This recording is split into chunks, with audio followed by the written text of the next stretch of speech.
Hello viewers, welcome to my channel. আজকে আমি আপনাদের সাথে শেয়ার করব দারুণ মজার একটি ভিন্ন রকম রেসিপি, ডিম দুধের সেমাই বা পায়েস। আমার চ্যানেলের সব ভিউয়ার্স এবং সাবস্ক্রাইবারদেরকে অনেক অনেক ধন্যবাদ আমার পাশে থাকার জন্য।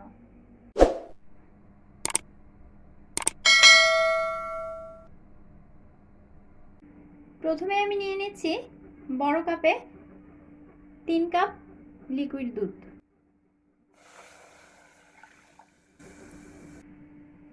চুলা অন করে দিয়েছি, লো ফ্লেমে দুধটা গরম করে নিচ্ছি।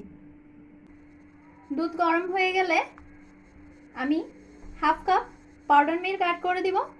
অল্প অল্প পাউডার মিল্ক আমি অ্যাড করব আর খুব ভালোভাবে মিশিয়ে নিব।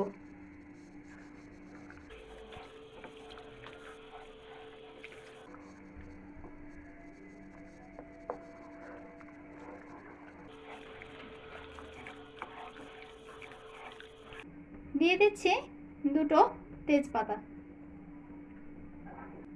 দুটো এলাচ, এক টুকরো দারুচিনি, একটি লবঙ্গ। এবার লো ফ্লেমে দুধটা জাল করে নিব।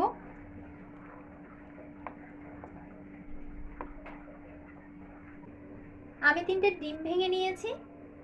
এবার এগুলো খুব ভালোভাবে ফেটিয়ে নিচ্ছি।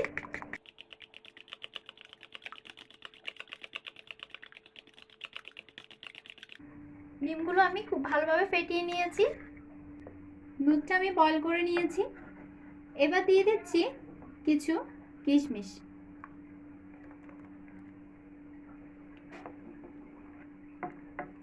এবার ফ্যাটানো ডিমগুলো খুব অল্প অল্প করে দুধের মধ্যে দিয়ে দিব আর নেড়ে চেড়ে মিশিয়ে নিব।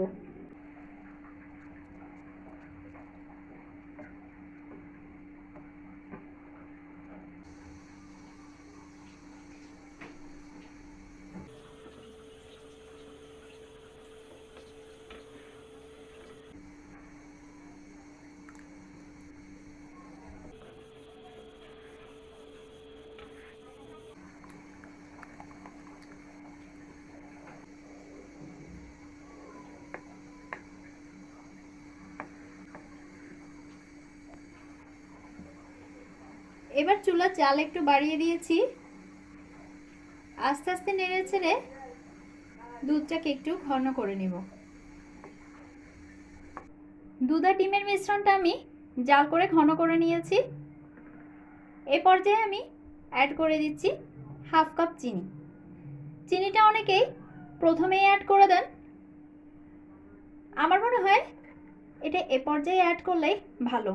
দুধটা যখন ঘন হয়ে আসে চিনির পরিমাণটাও বোঝা যায় যে কতটা চিনি লাগবে। এবার আমি লো টু মিডিয়াম ফ্লেমে 5 মিনিট জাল করে নেব। লক্ষ্য রাখতে হবে যাতে তলায় লেগে পুড়ে না যায়। 5 মিনিট পর ফিরে এলাম। ডিম দুধের সেমাই বা পায়েসটি পরিবেশনের উপযোগী হয়ে গেছে। এবার আমি এটা চুলা থেকে নামিয়ে নিচ্ছি, চুলা অফ করে দিচ্ছি।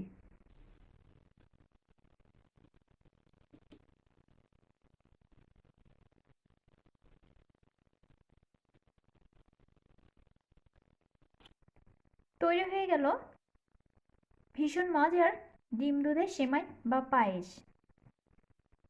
এটি আপনারা ডেজার্ট হিসেবে পরিবেশনের জন্য খুব সহজেই তৈরি করে নিতে পারেন। এটি দেখতে যেমন ভালো হয়েছে, খেতেও তেমনি ভীষণ সুস্বাদু। রেসিপিটি যদি আপনাদের ভালো লেগে থাকে ভিডিওটি লাইক এবং শেয়ার করুন আর সেই সাথে আমার চ্যানেলটি এক্ষুনি সাবস্ক্রাইব করে ফেলুন এবং পাশে থাকা বেল আইকনটি ক্লিক করে দিন যাতে দারুণ সব রেসিপির নোটিফিকেশন পেয়ে যান। ধন্যবাদ সবাইকে।